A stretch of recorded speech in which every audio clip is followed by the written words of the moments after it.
Hello বন্ধুরা, সবাইকে স্বাগত জানাচ্ছি নতুন একটি ভয়ানক ভৌতিক গল্পে। আমার নাম তাজ, আমি রয়েছি আপনাদের সাথে। আর আজ আমি এমন এক সত্যি গল্প নিয়ে এসেছি যা আপনাদের রুহ কাঁপিয়ে দিবে। তো চলুন বেশি দেরি না করে এখন সরাসরি চলে যাই গল্পে। আজকের এই গল্প রাজস্থানের সেই বালু ভরা আর নির্জন রাস্তার, যেখানে সূর্য ডুবে যাওয়ার পর হাওয়ার দিক বদলে যায়। এই গল্পটি আমাদের এক বন্ধু পাঠিয়েছে, যিনি পেশায় একজন ট্রাক ড্রাইভার। এই ঘটনা আজ থেকে প্রায় 10 বছর আগের, মানে 2016 সালের কথা। তখন আমার বয়স হবে প্রায় 20 থেকে 21 বছর। আমার নাম অর্জুন, আর আমি হরিয়ানার রেওয়ারি গ্রামের মানুষ। সেই সময় আমি একটা প্রাইভেট ট্রান্সপোর্ট কোম্পানিতে ট্রাক চালাতাম। তখন নতুন নতুন জোশ ছিল, আর বাড়ির আর্থিক অবস্থা খুব একটা ভালো ছিল না। এই জন্য আমি অনেক সময় ডাবল ডিউটি করতেও পিছিয়ে যেতাম না। সেই দিনের কথা আজও আমার এমন মনে আছে যেন কালকেরই ঘটনা। নভেম্বর মাস ছিল, আর হালকা হালকা ঠান্ডা পড়া শুরু হয়ে গিয়েছিল। আমাকে দিল্লির ওখলা থেকে খুব জরুরি কিছু মাল লোড করে গুজরাটের কান্ডোলা পোর্টে পৌঁছে দিতে হতো। সেই মালগুলোর মধ্যে কিছু দামি মেশিনের পার্টস ছিল, যেগুলো একটা বিদেশি জাহাজে তোলা হবে। আমার হাতে সময় খুব কম ছিল। আমার সঙ্গে সাধারণত একটা খালাসি হেল্পার থাকতো, তার নাম ছিল ছোটু। কিন্তু সেই দিন দুর্ভাগ্যবশত ছোটুর শরীর খুব খারাপ হয়ে গিয়েছিল, তার খুব জ্বর ছিল। তাই আমি তাকে বাড়ি পাঠিয়ে দিয়েছিলাম। মালিক বললেন, অর্জুন, মালগুলো তাড়াতাড়ি পৌঁছাতে হবে। মালটা খুব দামি ছিল, আর কাল সন্ধ্যার মধ্যে যে কোনোভাবেই পোর্টে পৌঁছানো দরকার ছিল। যদি দেরি হতো তাহলে কোম্পানিকে লাখ লাখ টাকা জরিমানা দিতে হতো। আমি ভাবলাম, আমি একা হলে কি হয়েছে, রাস্তা তো আমার চেনা জানা। আমি আমার 12 চাকার গাড়িটা, যেটাকে আমি ভালোবেসে মহারানী বলতাম, চালু করলাম আর রওনা হয়ে গেলাম। সন্ধ্যা প্রায় 7টা বাজে। তখন আমি দিল্লির বর্ডার পার করলাম। রাতের ভ্রমণ আর একা গাড়ি চালানো আমার খুব পছন্দ ছিল। কেবিনে পুরনো গান চালিয়ে আমি মজা করে হাইওয়েতে গাড়ি চালিয়ে যাচ্ছিলাম। রাত প্রায় 11টার সময় আমি জয়পুর পার করলাম। ঠান্ডা ধীরে ধীরে বাড়তে শুরু করছিল। আমি একটা ধাবায় গাড়ি থামালাম। গরম গরম পরোটা খেলাম আর 1 কাপ কড়া চা খেলাম। ওখানকার ধাবার মালিক আমাকে জিজ্ঞেস করল, ভাই সাহেব, একা আছেন? সামনে আজমেরের রাস্তা একটু নির্জন, সাবধানে যাবেন। আমি হেসে বললাম, আরে চাচা, এই স্টিয়ারিং ধরেছি 10 বছর হয়ে গেছে। এই রাস্তা এখন আমার বাড়ির উঠানের মতো। কিন্তু আমি কি জানতাম, সেই রাতেই ওই উঠান একটা ভুল ভুলাইয়া হয়ে যাবে। রাত প্রায় 1টা বাজছিল। হঠাৎ রেডিওতে গানের মাঝখানে খড়খড় শব্দ হতে লাগলো। আমি ভাবলাম হয়তো নেটওয়ার্কের সমস্যা, তাই রেডিওটা বন্ধ করে দিলাম। এখন কেবিনের ভিতর শুধু আমার ট্রাকের ইঞ্জিনের ধুরধুর শব্দ শোনা যাচ্ছিল। নির্জনতা এত গভীর ছিল যে আমি নিজের শ্বাসের আওয়াজও শুনতে পাচ্ছিলাম। তখনই আমি বুঝতে পারলাম সামনে রাস্তায় কাজ চলছে। একটা বড় বোর্ড লাগানো ছিল, রাস্তা বন্ধ, ডাইভারশন নিতে বামে ঘুরুন। আমি মানচিত্র দেখিনি, কিন্তু ভাবলাম এই রাস্তা হয়তো কোনো গ্রামের ভিতর দিয়ে যাবে, তারপর আবার হাইওয়েতে গিয়ে মিলবে। আমার গাড়িটা বামে ঘুরিয়ে দিলাম। ওই রাস্তা হাইওয়ের তুলনায় অনেক সরু ছিল। দুই পাশে বড় বড় ঝোপ আর কাঁটাওয়ালা গাছ ছিল। রাস্তা পাকা ছিল ঠিকই, কিন্তু তার উপর মোটা ধুলোর আস্তরণ পড়েছিল, যেন অনেক বছর ধরে এখানে কোনো গাড়ি যায়নি। প্রায় আধা ঘন্টা চলার পর আমার মনে হলো আমি হয়তো পথ ভুলে গেছি। না কোনো আলো দেখা যাচ্ছে, না কোনো অন্য গাড়ি। হেডলাইট যতদূর আলো দিচ্ছিল শুধু শুকনো মরুভূমি আর দূর দূর পর্যন্ত ছড়িয়ে থাকা খেজড়ি গাছই দেখা যাচ্ছিল। হঠাৎ আমার চোখ ড্যাশবোর্ডে লাগানো ঘড়ির দিকে পড়ল। রাত 2টা বাজছে। আমার গলা শুকিয়ে যেতে লাগলো। আমি পানির বোতল তুললাম, কিন্তু সেটা খালি ছিল। আমি ভাবলাম কোথাও যদি একটা কুয়া বা ছোট কোনো দোকান পাওয়া যায় তাহলে পানি ভরে নেব আর রাস্তা জিজ্ঞেস করব। ঠিক তখনই দূরের অন্ধকারে একটা হালকা আলো দেখতে পেলাম। আমার মনে হলো হয়তো কোনো চেকপোস্ট বা কোনো ধাবা। আমি একটু স্বস্তির নিঃশ্বাস ফেললাম আর ট্রাকের গতি বাড়িয়ে দিলাম। কিন্তু যত আমি ওই আলোর কাছে পৌঁছাচ্ছিলাম ততই আমার অদ্ভুত লাগতে শুরু করলো। হাওয়ার সোঁ সোঁ শব্দে একটা অদ্ভুত ভারী ভাব ছিল। গাড়ির জানলা দিয়ে হাত বের করতেই ঠান্ডা হাওয়া যেন বরফের হাতের মতো আমার চামড়া ছুঁয়ে চলে গেল। আমি তাড়াতাড়ি জানলার কাচ তুলে দিলাম। মনের ভিতর শুধু একটাই কথা ঘুরছিল, যেন যত তাড়াতাড়ি সম্ভব আবার হাইওয়েতে ফিরে যেতে পারি। আমি তখন ওই আলোর থেকে মাত্র কয়েক মিটার দূরে হঠাৎ আমার গাড়ির ইঞ্জিন এক জোর ঝাঁকুনির সাথে বন্ধ হয়ে গেল। আমি চাবি ঘুরালাম, ক্লাচ চাপলাম, কিন্তু গাড়ি স্টার্ট হতে রাজি হলো না। আমি বিড়বিড় করে বললাম, আরে ভাই, এবার আবার কি হলো? এটা বলতে বলতে নির্জনতা এত ভয়ঙ্কর ছিল যে ট্রাকের গরম ইঞ্জিন ঠান্ডা হওয়ার টিকটিক শব্দও পরিষ্কার শোনা যাচ্ছিল। আমি নিচে নামলাম। বাইরে মাটি খুব ঠান্ডা ছিল। আমি টর্চ জ্বালালাম আর ইঞ্জিন চেক করতে লাগলাম। সবকিছু ঠিকই মনে হচ্ছিল, তেলও ছিল, ব্যাটারিও নতুন ছিল। ঠিক তখনই আমার চোখ সামনে পড়ল। যে আলোটা আমি দূর থেকে দেখেছিলাম সেটা কোনো ধাবা ছিল না। ওটা ছিল একটা পুরনো ভাঙা কোষ মিনার, পুরনো রাস্তার পাশে বানানো একটা ছোট গম্বুজের মতো জায়গা। তার ভিতরে একটা মাটির প্রদীপ জ্বলছিল। অবাক করার মতো ব্যাপার ছিল, এত জোরে হাওয়া বইছিল তবুও সেই প্রদীপটা নিভছিল না। আর তার থেকেও অদ্ভুত ব্যাপার ছিল, সেই প্রদীপের শিখা নীল রঙের ছিল। আমার শরীরের লোম খাড়া হয়ে গেল। আমি ভাবলাম, এই নির্জন জায়গায় এই সময়ে এই প্রদীপটা কে জ্বালালো? আমি সেই নীল শিখার প্রদীপটার দিকে একদৃষ্টিতে তাকিয়েছিলাম। মাথা যেন কাজ করা বন্ধ করে দিয়েছিল। মরুভূমির ঠান্ডা হাওয়া এখন আমার কানের পাশে এসে শাঁ শাঁ শব্দ করছিল। আমি নিজেকে বোঝালাম, অর্জুন, ভয় পাবি না। হয়তো কোনো রাখাল হবে বা কোনো সাধু এখানে রাত কাটাচ্ছে। আমি সাহস জোগাড় করলাম আর ট্রাকের বোনেটটা নিচে নামিয়ে দিলাম। লোহার ধাক্কার সেই ধার শব্দটা সেই নির্জনতায় এত জোরে প্রতিধ্বনি হলো যে আমি নিজেই চমকে উঠলাম। মনে হলো যেন সেই শব্দটা এই জায়গায় ঘুমিয়ে থাকা কোনো কিছুকে জাগিয়ে দিয়েছে। তখনই আমি টের পেলাম যে নির্জনতা যেন আরও বেশি গভীর হয়ে গেছে।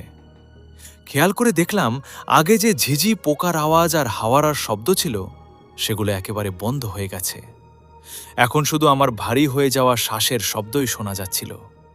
আমি ভাবলাম, চল আরেকবার ট্রাক স্টার্ট করে দেখি। আমি কেবিনে উঠে চাবি ঘুরালাম। ট্রাক একটা লম্বা ঘরঘর শব্দ করল, কিন্তু স্টার্ট হলো না। আমি আবার চেষ্টা করলাম, আবারও সেই একই শব্দ। ঠিক তখনই আমার চোখ ট্রাকের সামনের কাচে, মানে উইন্ডশিল্ডে পড়ল। ধুলায় ভরা সেই কাচের উপর বাইরে থেকে কেউ একটা হাতের ছাপ এঁকে দিয়েছে। ওই ছাপটা ছোট ছিল, যেন কোনো ছোট বাচ্চার হাতের মতো। কিন্তু অবাক করার মতো কথা হলো, আমি তো একটু আগেই বাইরে ছিলাম, ওখানে তো কোনো বাচ্চা ছিল না। আমার গলা শুকিয়ে কাঁটার মতো হয়ে গেল।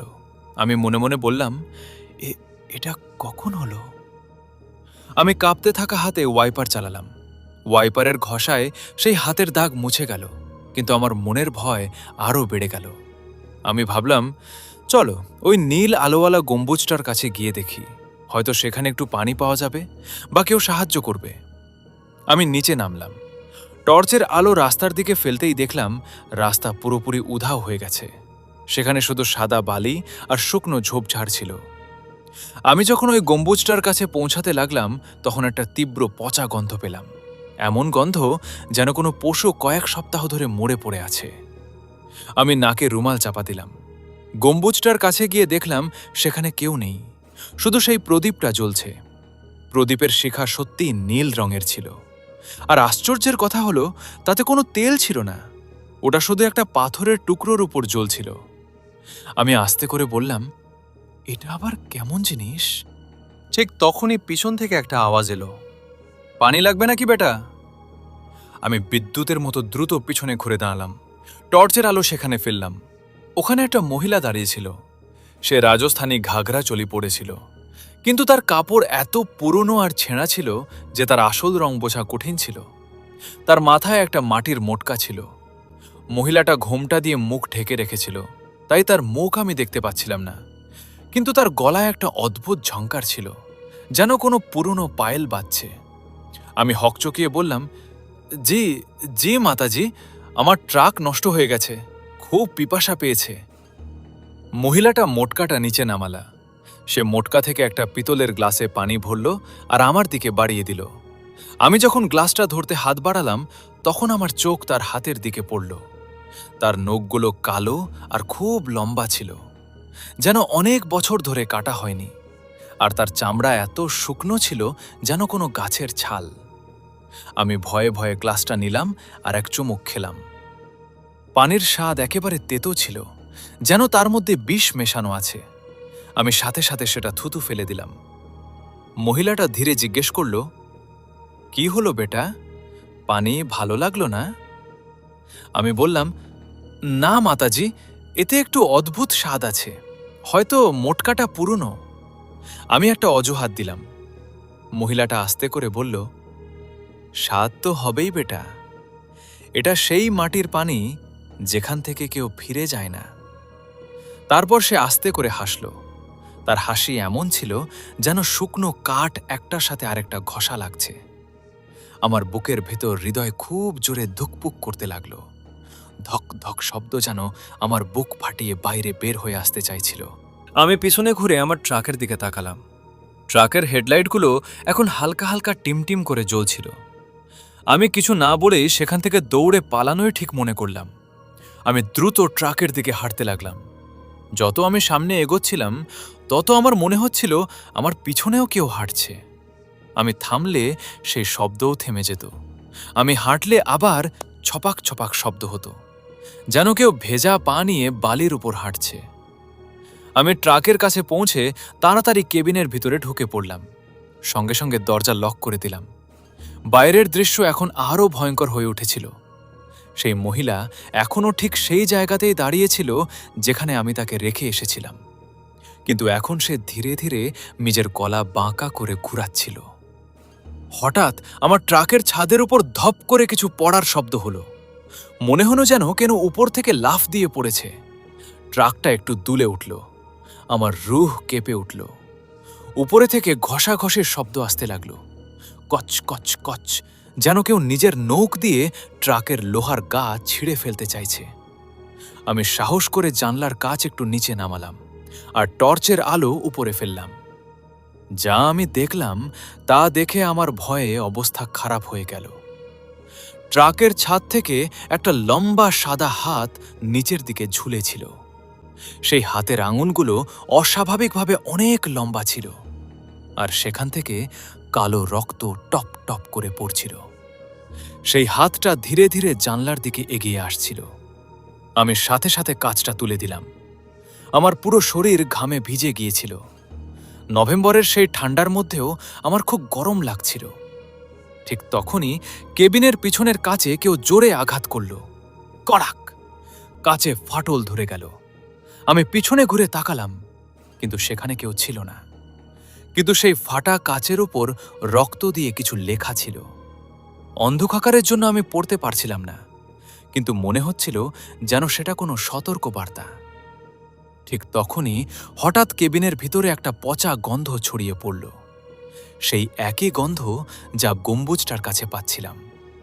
আমি অনুভব করলাম আমার পাশের সিটে যেন কেউ বসে আছে। আমি ধীরে ধীরে গলা ঘুরিয়ে তাকালাম। সেখানে কেউ ছিল না, কিন্তু সিটটা নিচের দিকে দেবেছিল, যেন কোনো ভারী জিনিস সেখানে বসে আছে। আর সেই খালি সিট থেকে ঠান্ডা ঠান্ডা শ্বাস নেওয়ার শব্দ আসছিল। আমি ভয়ে কাঁপতে কাঁপতে বললাম, কে আছে? আমার গলা ভয়ে ফেটে গিয়েছিল। আমার গলা থেকে ভয়ে ফাটা ফাটা আওয়াজ বের হলো। উত্তরে কেবিনের সব লাইট একসাথে জ্বলে উঠল, তারপর আবার নিভে গেল। সেই এক মুহূর্তের আলোতে আমি দেখলাম ড্যাশবোর্ডে রাখা আমার ভগবানের ছবি উল্টো হয়ে গেছে, আর তার উপর কালো কালি লেপে দেওয়া হয়েছে। এখন আমি বুঝে গিয়েছিলাম যে এটা কোনো সাধারণ ঘটনা নয়। আমি কোনো খুব খারাপ শক্তির জালে আটকে পড়েছি। ঠিক তখনই বাইরে থেকে সেই মহিলাটা জোরে জোরে চিৎকার করতে লাগলো, কিন্তু এবার তার গলা পুরুষের মতো ভারী ছিল। সে চিৎকার করে বলছিল, অর্জুন, বাইরে বেরো, খুব পিপাসা লেগেছে, বাইরে বেরো। সে আমার নাম জানলো কিভাবে? আমার মাথা যেন ফেটে যাওয়ার মতো হয়ে গেল। আমি আবার চাবি ঘুরালাম। আমি কাঁদতে কাঁদতে বললাম, হে ভগবান, আজ আমাকে বাঁচিয়ে দাও। আজকের পর আর কখনো শর্টকাট নেব না। এইবার ট্রাক একটা বড় ঘরঘর শব্দ করল, আর হঠাৎ ইঞ্জিন চালু হয়ে গেল। আমি আর কিছু না ভেবে গিয়ার লাগালাম আর অ্যাক্সিলারেটরে জোরে পা চাপলাম। ট্রাকের চাকা বালির মধ্যে আটকে ছিল। সেগুলো জোরে জোরে ঘুরতে লাগলো আর চারদিকে মাটি উড়াতে লাগলো। যেই ট্রাকটা সামনে এগোতে শুরু করলো, আমি সামনের কাছে আবার সেই ছোট হাতের দাগ দেখতে পেলাম। কিন্তু এবার সেটা একা ছিল না। হাজার হাজার ছোট ছোট হাত কাচের উপর লেগে গেল, যার জন্য আমি সামনে রাস্তা দেখতে পারছিলাম না। আমি চিৎকার করে বললাম, হটো হটো এখান থেকে, আর পাগলের মতো স্টিয়ারিং ঘোরাতে লাগলাম। ট্রাকটা উঁচু নিচু রাস্তার উপর লাফাতে লাগলো। পিছন থেকে সেই খোঁচাখোঁচির শব্দ আরও জোরে হতে লাগলো। মনে হচ্ছিল কেউ ট্রাকের লোহা কেটে ভিতরে ঢুকতে চাইছে। ঠিক তখনই আমি সাইড মিররের কাছে সেই মহিলাকে দেখলাম। সে দৌড়াচ্ছিল না, সে হাওয়ায় ভেসে ট্রাকের পাশে পাশে চলছিল। এখন তার ঘোমটা সরে গেছে, কিন্তু তার মুখ আসলে কোনো মুখই ছিল না।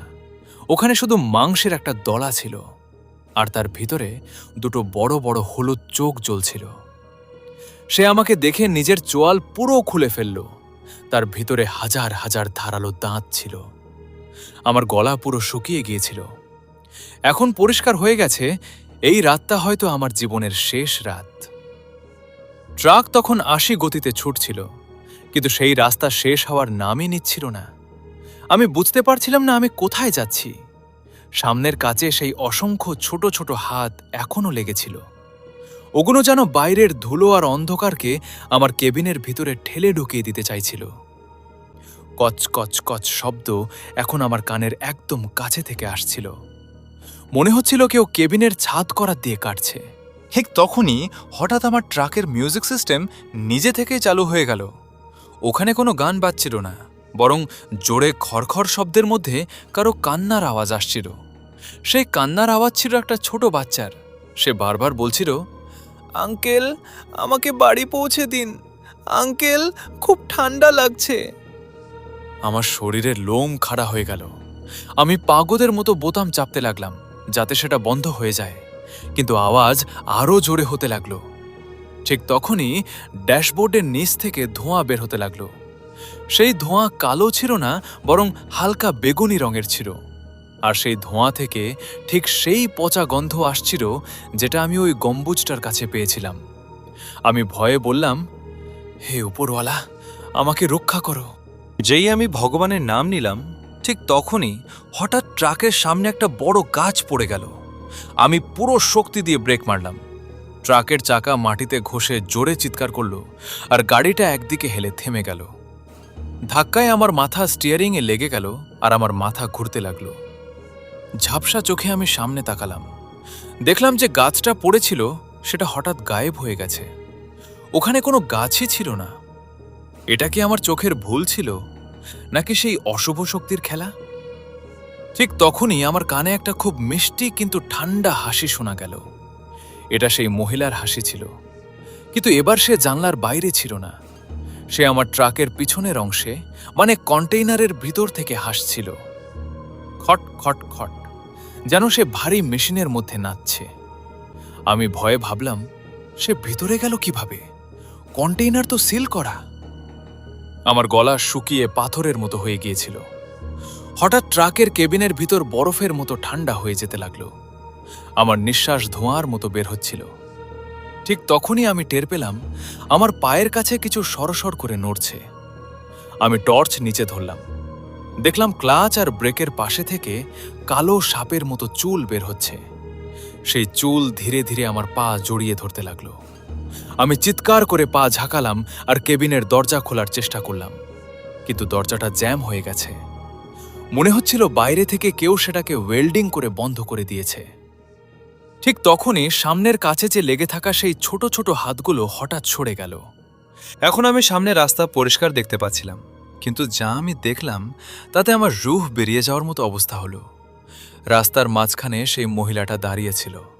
তার চুল এখন এত লম্বা হয়ে গেছে যে মাটির উপর ঝাড়ুর মতো ঘষা খাচ্ছিল। সে তার ডান হাত তুলে ইশারা করল, থামো। আমি ভাবলাম, যদি আমি না থামি আর তাকে চাপা দিয়ে দিই তাহলে হয়তো বেঁচে যাব। আমি আবার ট্রাক স্টার্ট করলাম। এবার ট্রাক প্রথমবারেই চালু হয়ে গেল। আমি গিয়ার দিলাম আর পুরো শক্তি দিয়ে অ্যাক্সিলারেটর চাপলাম।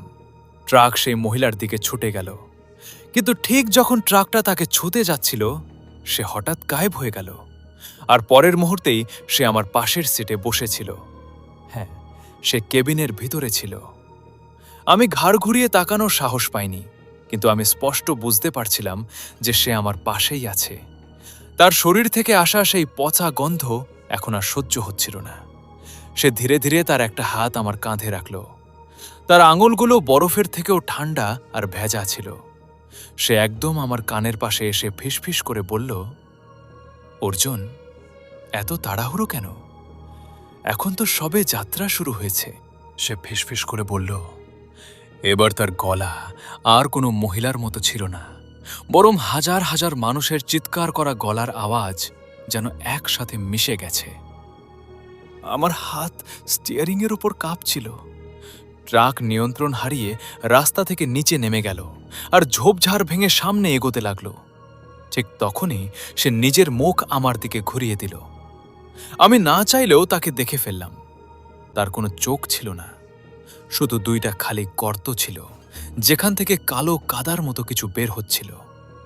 তার ঠোঁট ফেটে গিয়েছিল, আর সেই ফাটা ঠোঁটের ভিতর থেকে ঠিক সেই নীল আলো বের হচ্ছিল যেটা আমি সেই প্রদীপে দেখেছিলাম। সে নিজের লম্বা জিভ বের করছিল। সেই জিভটা সাপের মতো দুই ভাগে ভাগ করা ছিল। সে হাত বাড়িয়ে ট্রাকের হ্যান্ডব্রেক টেনে দিল। গাড়ি এক ঝাঁকুনিতে থেমে গেল। আমি প্রায় সামনের কাছে ধাক্কা খেয়ে পড়ছিলাম। ইঞ্জিন আবার বন্ধ হয়ে গেল। এখন চারদিকে আবার শান্ত হয়ে গেল। শুধু আমার জোরে ধুকপুক করা হৃদয়ের শব্দ শোনা যাচ্ছিল। সে ভয়ঙ্কর পুরুষের মতো গলায় বলল, এখন তুই আমার শিকার। সে নিজের নখ আমার গলার উপর রাখল। আমার মনে হলো এবার হয়তো আমার গলা কেটে যাবে। ঠিক তখনই হঠাৎ কেবিনের ছাদের উপর জোরে জোরে ধাম ধাম শব্দ হতে লাগলো। মনে হচ্ছিল কেউ উপরে থেকে হাতুড়ি দিয়ে মারছে। যে মহিলা এতক্ষণ আমাকে ভয় দেখাচ্ছিল সে হঠাৎ ভয় পেয়ে গেল। সে নিজের মাথা উপরে তুলল আর একটা ভয়ঙ্কর চিৎকার করল। তার সেই চিৎকার এত জোরে ছিল যে আমার কানের পর্দা থেকে রক্ত বের হতে লাগলো। ঠিক তখনই কেবিনের দরজা নিজে থেকেই খুলে গেল আর তাকে বাইরের দিকে টেনে নিয়ে গেল। মনে হচ্ছিল কোনো অদৃশ্য শক্তি তাকে টেনে নিয়ে যাচ্ছে। বাইরে যেতেই সে হাওয়ায় মিলিয়ে গেল। আমি ভাবলাম আমি বেঁচে গেছি, কিন্তু এটা শুধু একটু বিরতি ছিল। ট্রাকের বাইরে এখন ঘন কুয়াশা পড়তে শুরু করলো। এমন কুয়াশা যেখানে হাত বাড়ালেও নিজের হাত দেখা যায় না। সেই কুয়াশার ভিতর আমি সাদা সাদা ছায়া এদিক ওদিক দৌড়াতে দেখলাম। ওরা ছিল সেই সব মানুষ যাদের সেই মহিলা আগে মেরে ফেলেছিল। ওরা সবাই মুক্ত হতে চাইছিল, কিন্তু ওরাও সেই মহিলার দাস হয়েছিল। ঠিক তখনই আমার ট্রাকের চারপাশে হাজার হাজার মানুষ এসে দাঁড়ালো। তাদের চোখও হলুচ্ছিল, আর তারা সবাই একসাথে ট্রাকটাকে দোলাতে লাগলো। ধাক্কা ধাক্কা ধাক্কা। 12 চাকার ট্রাকটা খেলনার মতো দুলতে লাগলো। আমার মনে হলো এখনই ট্রাক উল্টে যাবে আর আমি এর নিচে চাপা পড়ে মারা যাব। আমি চোখ বন্ধ করে ফেললাম। ঠিক তখনই আমি আমার মেয়ের ছোট্ট গলার আওয়াজ শুনলাম। সে বলছে, বাবা, তুমি বাড়ি কবে আসবে? আমি তোমার জন্য লাড্ডু বানিয়ে রেখেছি। এটা কি আমার স্মৃতি ছিল নাকি কোনো অলৌকিক ঘটনা? হঠাৎ আমার মনে পড়ল, আমি যখন বাড়ি থেকে বের হচ্ছিলাম তখন আমার মেয়ে ট্রাকের ড্যাশবোর্ডের ভিতরে একটা ছোট কাগজের পুটলি রেখে দিয়েছিল। সে বলেছিল, বাবা, খুব ভয় লাগলে এটা খুলবে। আমি তাড়াতাড়ি ড্যাশবোর্ডের বক্স খুললাম। আমার হাত কাঁপছিল। সেই পুটলির ভিতর থেকে সিঁদুর আর একটা ছোট শুকনো ফুল বের হলো, যেটা সে মন্দির থেকে এনেছিল। যেই আমি সেই সিঁদুর হাতে নিলাম, ট্রাকের দুরুনি বন্ধ হয়ে গেল। বাইরের কুয়াশাও একটু একটু করে সরে যেতে লাগল। কিন্তু সেই মহিলা, সে এখনও সেখানেই ছিল। এখন সে ট্রাকের বোনেটের উপর বসেছিল। সে নিজের নখ দিয়ে ট্রাকের লোহা খুঁচিয়ে খুঁচিয়ে ছাড়াচ্ছিল। সে আমার দিকে তাকিয়ে হাসতে হাসতে বলল, এই সিঁদুর, তোকে বেশি সময় বাঁচাতে পারবে না অর্জুন। সূর্য উঠতে এখনো অনেক দেরি আছে, আর এই অন্ধকারের রানী আমি। সে নিজের আঙ্গুল দিয়ে বাতাসে একটা গোল দাগ আঁকল। হঠাৎ ট্রাকের চারপাশে আগুনের একটা দেয়াল দাঁড়িয়ে গেল। সেই আগুনও নীল রঙের ছিল। সেটা গরম ছিল না, বরং অসহ্য ঠান্ডা দিচ্ছিল। আমার মনে হলো আমি এখন একেবারে শেষ সীমায় পৌঁছে গেছি। আমার শরীর আর সাড়া দিচ্ছিল না। আমার গলা এত শুকিয়ে গিয়েছিল যে আমি এখন ভগবানের নামও নিতে পারছিলাম না। ঠিক তখনই আমার মনে পড়ল ট্রাকের টুলবক্সে রাখা একটা জিনিসের কথা। নীল আগুনের শিখাগুলো ট্রাককে ঘিরেছিল। সেই আগুন পোড়াচ্ছিল না, বরং হাড়ের ভিতর পর্যন্ত জমে যাওয়ার মতো ঠান্ডা তৈরি করছিল। বাইরে হাজার হাজার আত্মা ট্রাককে ঘিরে দাঁড়িয়েছিল, আর বোনেটের উপর বসে থাকা সেই শয়তানি শক্তি তার হলুদ চোখ দিয়ে আমার দিকে তাকিয়েছিল। আমি বুঝে গিয়েছিলাম এই আত্মাগুলো শুধু আমাকে ভয় দেখাচ্ছে না, বরং আমার শ্বাস বন্ধ করে দিচ্ছে। আমার হাত টুল বক্সের দিকে গেল। আমার মনে পড়ল গত মাসে আমি যখন পাঞ্জাবের একটা গুরুদ্বারে থেমেছিলাম, তখন সেখানে এক বৃদ্ধ সেবাদার আমাকে একটা পুরনো লোহার কড়া দিয়েছিল। সে বলেছিল, বেটা, যখন এমন রাস্তায় পড়বে যেখানে কোনো পথ দেখা যায় না, তখন এই ফৌলাদের ওপর ভরসা রাখিস। আমি সেই ভারী লোহার কড়াটা বের করলাম আর ডান হাতে পরে নিলাম। ঠিক তখনই হঠাৎ আমার মোবাইলের স্ক্রিন জ্বলে উঠল। কোনো সিগন্যাল ছিল না, কোনো টাওয়ারও ছিল না, কিন্তু স্ক্রিনে আমার মেয়ের ছবি জ্বলছিল। সেই নিষ্পাপ মুখটা দেখে আমার ভিতরে যেন বিদ্যুৎ দৌড়ে গেল। আমি নিজের মনে বললাম, অর্জুন, তুই এখানে মরার জন্য আসিসনি, বাড়িতে কেউ তোর জন্য অপেক্ষা করছে। আমি ট্রাকের ক্লাচ চাপলাম আর গিয়ার দিলাম। বোনেটের উপর বসে থাকা সেই মহিলা জোরে হেসে উঠল। সে বলল, চেষ্টা করিস না অর্জুন, এই রাস্তা এখন আমার। আমি চিৎকার করে বললাম, এই রাস্তা সরকারের হোক বা তোর, কিন্তু এই গাড়ি আর এই গাড়ির ড্রাইভার নিজের প্রাণ নিয়ে এখান থেকে বের হবেই। আমি পুরো শক্তি দিয়ে অ্যাক্সিলারেটর চাপলাম। ইঞ্জিন এমন একটা গর্জন করল যেন আহত একটা সিংহ চিৎকার করছে। আমি স্টিয়ারিংয়ে লাগানো ছোট পিতলের হনুমানজির চিহ্ন আর সেই লোহার কড়াটা একসাথে শক্ত করে ধরলাম। যেই আমি ট্রাকটাকে সেই নীল আগুনের দেয়ালের মধ্যে ঢুকিয়ে দিলাম, থাম! একটা ভয়ঙ্কর বিস্ফোরণের মতো শব্দ হলো। কড়াক! সামনের কাচ চূর্ণ বিচূর্ণ হয়ে গেল, কিন্তু পুরো ভাঙল না। বোনেটের উপর বসে থাকা সেই মহিলা হাওয়ায় ছিটকে পড়ল, আর তার ভয়ঙ্কর চিৎকার পুরো মরুভূমিতে গুঞ্জে উঠল। আগুনের সেই দেয়াল পানির মতো ছড়িয়ে পড়ে গেল। আমি আর পিছনে ফিরে তাকাইনি। ট্রাকের গতি তখন 100-এরও বেশি ছিল। হঠাৎ সেই কাঁচা রাস্তা শেষ হয়ে গেল, আর আমি একটা পুরনো ভাঙাচোরা ডামারের রাস্তায় উঠে গেলাম। আমি যত সামনে যাচ্ছিলাম, পিছনের সব শব্দ ধীরে ধীরে কমে যেতে লাগলো। দূরে দিগন্তে হালকা সাদা আলো দেখা যাচ্ছিল। ভোর হয়ে আসছিল। প্রায় 15 মিনিট পরে সামনে একটা পুলিশ চেকপোস্ট দেখতে পেলাম। আমি ট্রাকটা সেখানে নিয়ে গিয়ে থামালাম। গাড়ি থামতেই আমার শরীর একেবারে শক্তি হারিয়ে স্টিয়ারিংয়ের উপর পড়ে গেল। পুলিশরা দৌড়ে এসে বলল, ও ভাই, কি হয়েছে? কোথা থেকে আসছো? একজন হাবিলদার কাচে টোকা দিল। আমি কষ্ট করে দরজা খুললাম আর বাইরে পড়ে গেলাম। আমার গলায় আঙুলের নীল দাগ ছিল, আর আমার পুরো ট্রাকটা বাইরে থেকে এমন লাগছিল যেন কেউ করাত দিয়ে ঘষে ঘষে কেটে দিয়েছে। আমি কাঁপা গলায় জিজ্ঞেস করলাম, সাহেব, ওই শর্টকাট রাস্তা, সেটা কোথায় যায়? হাবিলদার আরেকজনের দিকে তাকালো, তারপর গুরুতর গলায় বলল, কোনো শর্টকাট? এখানে তো 10 বছর ধরে কোনো রাস্তা নেই। ওই পুরনো রাস্তা তো 1995 সালের খরার সময় বন্ধ হয়ে গেছে। ওখানে এখন শুধু উজাড় মরুভূমি আর পুরনো কবর আছে।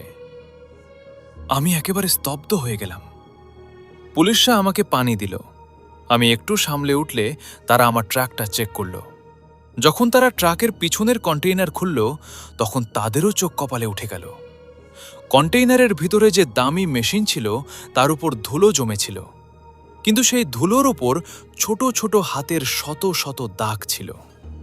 আর সবচেয়ে ভয়ঙ্কর ব্যাপার, কন্টেইনারের ঠিক মাঝখানে একটা পুরনো রাজস্থানী পিতলের গ্লাস রাখা ছিল। সেই একই গ্লাস যেটা দিয়ে সেই মহিলা আমাকে পানি খেতে দিয়েছিল। একজন পুলিশ সেই গ্লাসটা তুলতে গেল, কিন্তু যেই সে ছুঁল, গ্লাসটা ছাই হয়ে ভেঙে পড়ে গেল। আমি তখন বুঝে গিয়েছিলাম সেই রাতে আমি আসলে মৃত্যুর সাথেই ভ্রমণ করছিলাম। আমি পরে সেই মালকান্ডোলা পোর্টে পৌঁছে দিয়েছিলাম, কিন্তু সেই দিনের পর থেকে আমি আর কখনো সূর্য ডোবার পরে শর্টকাট রাস্তা ধরার সাহস করিনি। আজও যখন আমি রাতের ট্রাক চালাই আর কোথাও নির্জন জায়গায় নীল আলো দেখতে পাই, আমি কখনো গাড়ির গতি কমাই না।